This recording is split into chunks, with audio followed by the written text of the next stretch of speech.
Hi, everybody. This is Jason. And this is Pete. And this is the Lost Legions podcast. And what are we here to talk to you today about, Pete? What makes a good terrain table? I don't know. What makes a good terrain table? The camera's too narrow for my hands, so I thought it would catch my hands. This. What makes a good terrain table? What makes a good terrain table? So we're going to have a little run through, talking about different types of terrain. What makes a good board in Heresy? Because I think we can probably agree right now this can make or break how a game plays out. Would you agree with me on that? Yeah. I think it can really change the experience, right? And I mean, you're somebody who's built a lot of terrain tables because you've done a lot of like TO stuff and run your own events. So you've built like completely different styles of terrain tables. So I think you're a good person to spearhead this and kind of talk about this. So what do you think? What mixture keeps the games varied? Like, what would you suggest?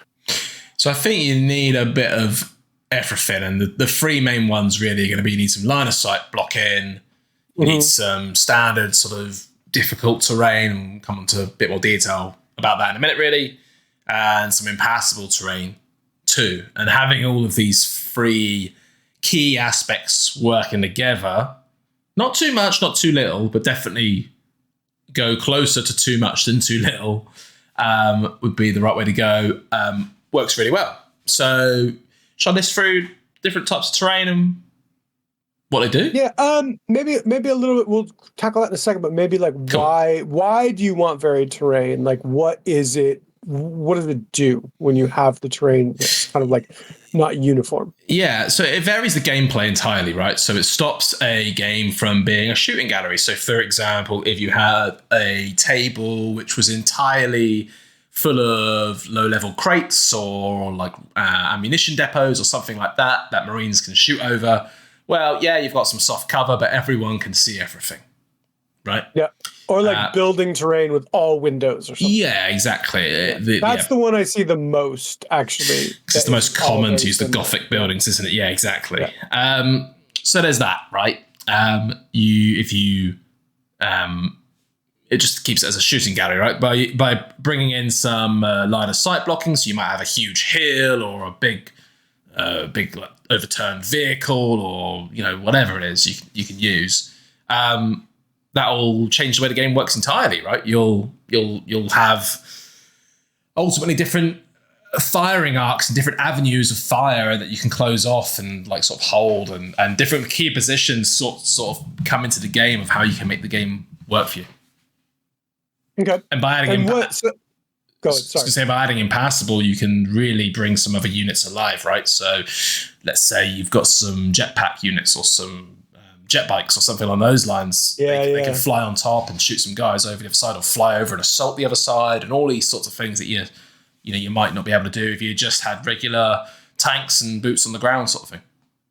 But it gives you interesting choices for these more dynamic units, right? So yeah, I think that's actually a pretty good shout. What kind of terrain pieces make up these different types of terrain, or what would you recommend? Like, what makes good impassable terrain? What makes good difficult terrain?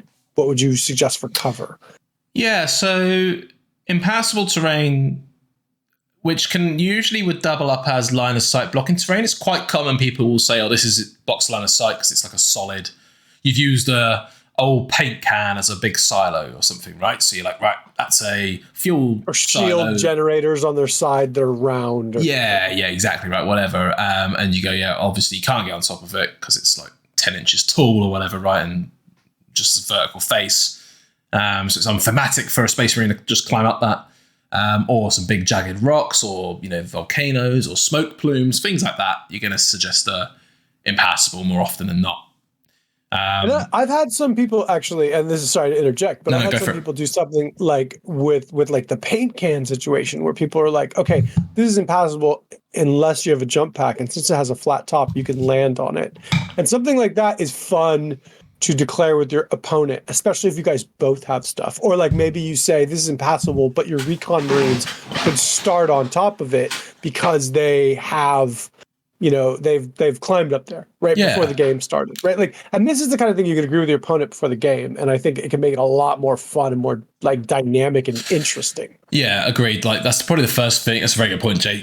Whenever you sit down for a game with your opponent, or stand up for a game with your opponent, unless the event organizer specifically laid out what the table and terrain is, then you should really go through and discuss ahead of it, because there's nothing worse than someone going, okay, I got 5 up cover saves, and then you're like, oh no, that's 6 up cover saves. Are we treating that as this or that? And it's not a good position to be in. Agreeing it firstly beforehand is good. And if it's a friendly game, make it fun, like where you can. There's some good examples of it in the rule book. You've got Craters, for example. I'm pretty sure, if I remember this correctly, you get a 6+ cover save, but it goes to a 4+ if you're pinned. Little things, right? Just little add-ons. It might be harder to remember in the moment, but they're good fun.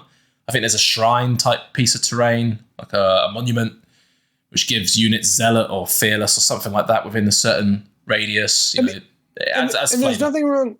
There's nothing wrong, like when you're playing a narrative game, especially with your friends, to actually suggest something like this and add it into your own game, right? Like it's your game. Like, decide what you want to do, and like I think a lot of this comes from Pete being a TO and like having specific table effects or specific terrain that does stuff.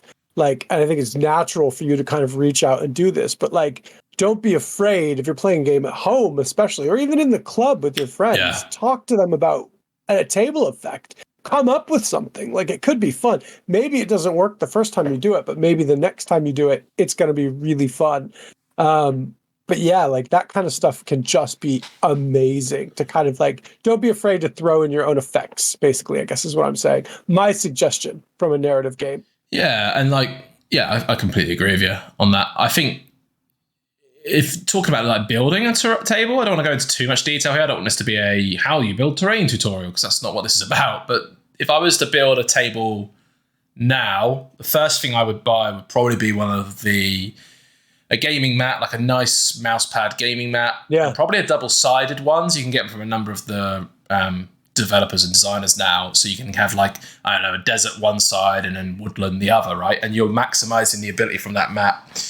I'd also then would build the terrain from foam as much as possible and use model trees, bits of ruins, things like that, because the good thing that you can get with foam is you can build a lot of varying height terrain. It's quick, it's cheap, it's easy. You can cover it in flock or sand or whatever it is, and all of a sudden, just rattle can them like I've done in the past quite commonly, and all of a sudden you've got a good gaming table. Yeah, you did that for your last event. All the snow tables were just, It was fun. Like the actual hill terrain was good, and it was kind of old style step terrain. So like with the kind of like layer cake sort of effect, which might not be the most realistic looking thing sometimes, but it plays so nice, right? Like I prefer it so much more than like actual sloped hills where you're like sitting there like sliding down it. Like if anyone remembers the old Realm of Battle tables, like with the plastic sloping little hills on it, and your dudes would just, and you're like, oh, like so much better. And I like touching on. No, I think you're right. And that was the idea I went for, right? Like it's very clear as to, well, this guy is on this elevated position so he can see that, whereas he's not positioned on the gradient of the hill. I tried to make it a bit just easier to play the game on it, right? 100%. Way better to play on. Plastic terrain, personally, might be a bit of might be going against the grain a little bit, but I would choose to avoid it more so than go with it. And the reason why, the GW terrain is beautiful. We'll focus on the GW terrain.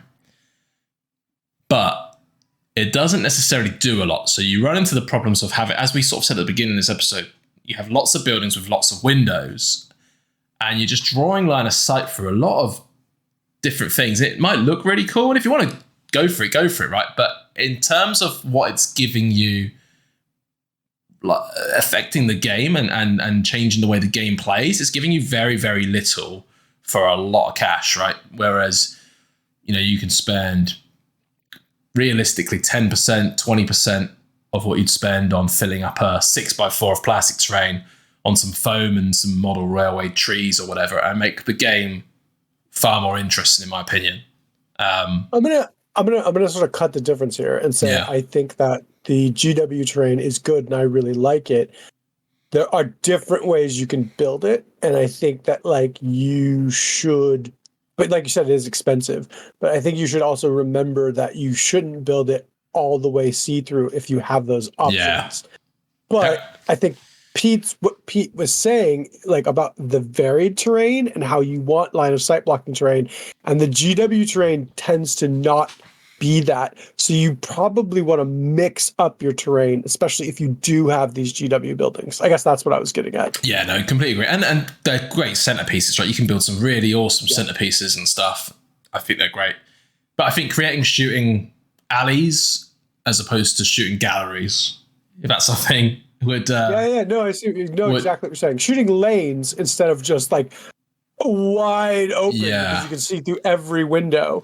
As opposed to like, I can shoot to the right and I can shoot to the left, but I can't shoot down the center, gives your opponent a chance to go somewhere, right? And then you have to maneuver to do something around that. So it puts a lot more tactics and interest in the game. And it allows assault armies to work better as well, is the truth of it, right? So you bring... Not only the positioning of your units becomes more important and more tactical, you open up the ability for a whole other list of units to actually be far more effective than what they are at most games. You know, it's the shooting units which are dominating Heresy currently. And if you limit the amount of what they can shoot at, then it's not a negative thing.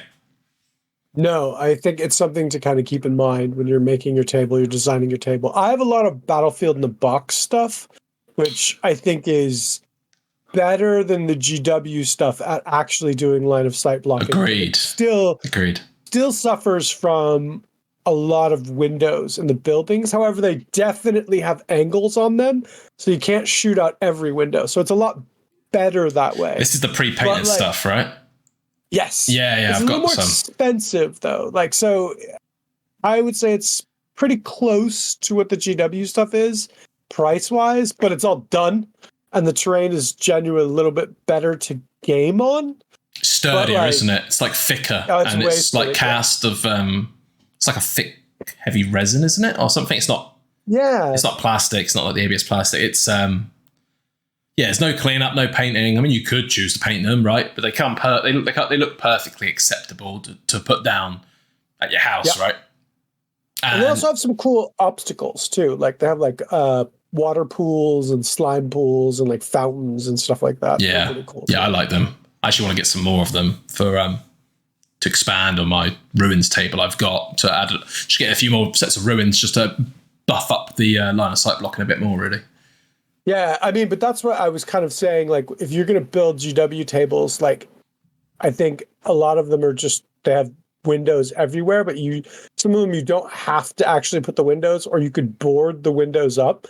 And I think that might actually be a good thing to do. So like Pete said, you don't end up with like a shooting gallery everywhere, that there are some line of sight blocking things, if that's all you have is buildings, right? Like, hills and big ruins work well too, but like I think definitely like, scatter terrain on the ground that's cover is really good. Also difficult, like it makes it difficult, people have to move around. Craters work really well. Yeah. Buildings with windows in it work great, but they also need like things like piles of rubble or hills or things to block the line of sight. Depends what theme you're going for, but I think the thing that both of us are kind of stressing is that you want varied terrain. You want line of sight blocking. You want cover. You want things looking through. So, like, I guess there's no hard rule other than don't have all the same terrain. Don't have, like, 6 hills, and then that's it. Yeah. Yeah, agreed. Yeah, making it a bit varied, make it not a shooting gallery is probably the number one tip. And keep it painted. Get it painted. It's so much better when it's painted. All the effort of painting up your armies to play games, and then like you're just still smacking out like a rattle can black MDF building or something that's been there for 5 years. Even just to say this, so like I was playing a game the other day and I had these cool barriers that worked. They were just junk barriers that Andy had given me, and they weren't painted. And all I did was spray them and gave them the quick silver dry brush. Yeah. And they were not award winning, but the difference between that and gray plastic was huge. I think I dry brushed them and then put a wash on them. And yeah, like they weren't award winning, but like you can just quickly slap a coat of paint on them, and the way they look is so much better. If you do spend time on it, they can actually look amazing. But like I'm really enjoying my new Zone Mortalis walls that I had 3D printed up, and I'm spending a lot of time painting them. But like that, but you could just with my barriers, you could just slap some paint on them, and the difference between that and just bare plastic is like night and day. Yeah. Come on. I think that's pretty much it. Anything else you want to add? No, I think we've covered terrain. Brilliant. Well, yeah, I hope you like this one. Give it a like, give it a subscribe, share it with a friend. Catch you next one. Bye, guys.